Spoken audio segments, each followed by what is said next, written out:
What's up, guys? I hope you're doing well.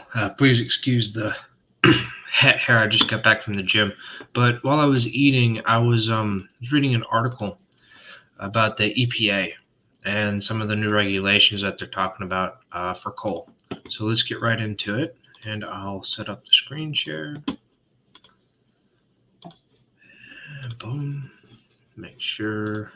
Let's do this so it's a little larger for you guys. Okay, so EPA Administrator Michael Regan, I guess it's Reagan, maybe it's Regan, today laid out his agency's full power sector game plan, previewing a slate of upcoming rulemakings that will speed the end of coal as the mainstay of U.S. power generation while refocusing the regulatory spotlight on natural gas.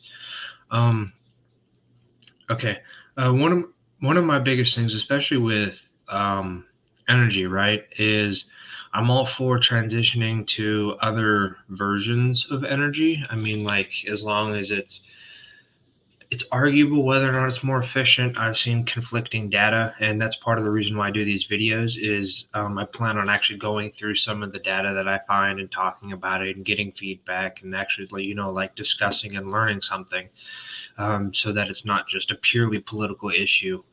Because without energy, I mean, there's no life. Without energy, people literally just starve or die. That's not anything out of the realm of just common sense. I mean, if you just cut off all forms of fossil fuels, but we don't have the infrastructure for green energy yet, I mean, there's no energy, there's no farms, there's no running tractors, there's no anything like that. And that's just one example. Um, but again, let's go more on the article. But he framed the forthcoming EPA rules as support for the work he said the industry is already doing, namely phasing out coal in favor of growing gas fleet and cheaper renewable energy, right? So this transition is something that they've already been doing. It's just that it's apparently not going fast enough. He talks about the coal fleet having headwinds anyway due to its age and market factors. Coal is not something people really do anymore, especially in terms of like investing and stuff, which is which can make it pretty interesting. It depends, especially if you're like a deep value investor, if that's still there. Um, but everyone's kind of what is it called, persona non grata, then maybe it's really cheap. Um, so let's see. Basically, they're adding more compliance costs, from what I can tell. And basically, and here in quotes, I'll quote them, I guess, potentially encourage utilities to shut down some plants ahead of schedule. So, depending on why that schedule was set, that's not exactly a good thing. Like, I mean, that means you're essentially cutting out a specific amount of energy if that's the reason why they they have that set schedule. Because there's a specific rate, and like I know with like oil, there's some wells to where you can't just like stop drilling, because there's basically it's like the oil will like seep into the groundwater or something like that. I'm not too familiar with it, but I remember reading a little bit about that. And that's something that I plan on going more in depth with here, not in the specific article, but in general. That's the whole point of doing these, is to really learn from all sides and kind of see how things go, like see where things are similar and then go from there and make actual like educated decisions about it, instead of just like throwing a partisan view, which is I never really understood why it has to be partisan or why it has to be political in general. I think it's kind of sad sometimes. But Regan has been hinting for months that he would give industry a whole list. Oh my God, sorry, I can't talk today. Regan has been hinting for months that he would give industry.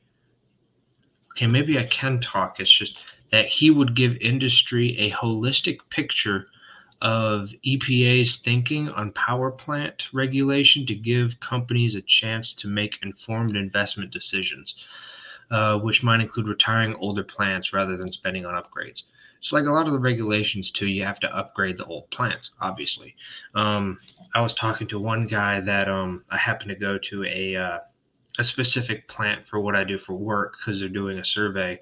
I can't go into like what the plant is and where it was and stuff like that.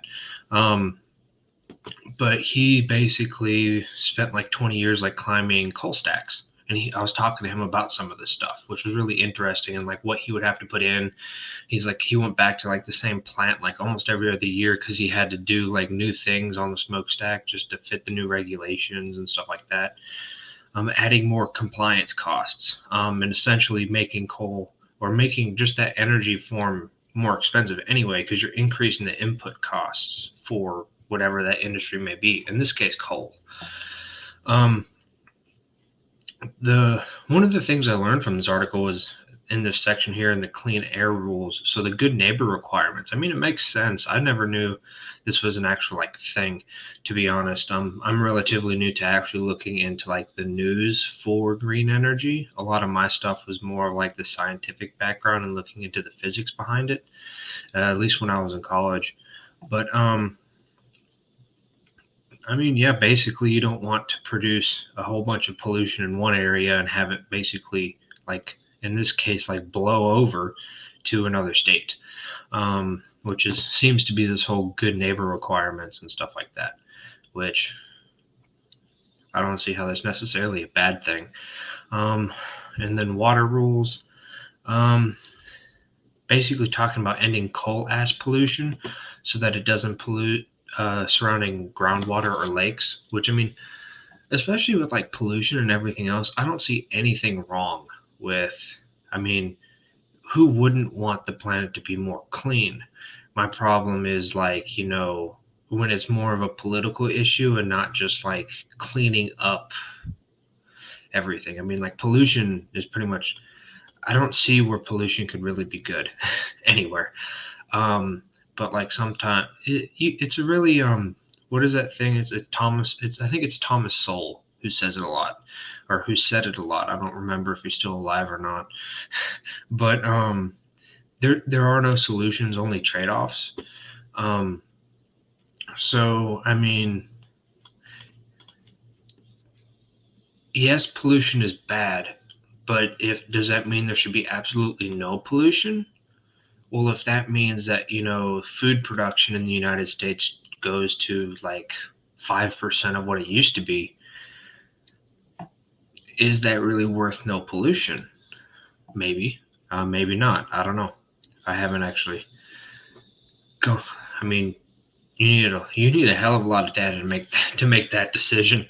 But okay, so greenhouse gases, but one mission, I don't know why it's in quotes, of the EPA is tasked with helping to deliver is President Biden's promise to the international community that the United States would slash power sector emissions by 80% this decade and zero out net emissions altogether 5 years later. So basically 15 years to go net zero, which, I mean,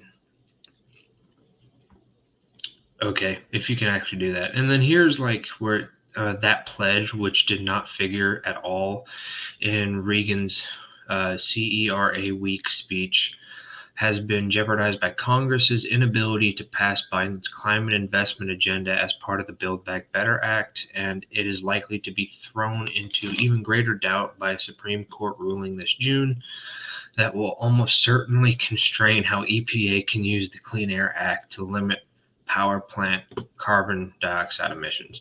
So, I mean, this kind of just highlights how political of an issue it is because it's almost certainly constrained. Okay. And I'm assuming that's because of whoever's in the whoever's sitting on the Supreme Court right now. They don't apparently holds views that is against this. Fair. It's just also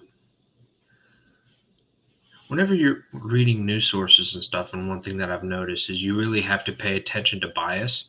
Not that bias is a bad thing necessarily. If you're, especially when you're reading stuff like this, you have to expect and be aware of bias is one thing that I've learned. I don't think it's a good idea to get rid of it, because then that kind of infringes on the whole freedom of speech stuff. But you have to be willing to actually be aware of the biases and be able to see that within the articles and such that you read. That just makes sense. And then from there you can kind of weave in and figure out kind of the data and stuff.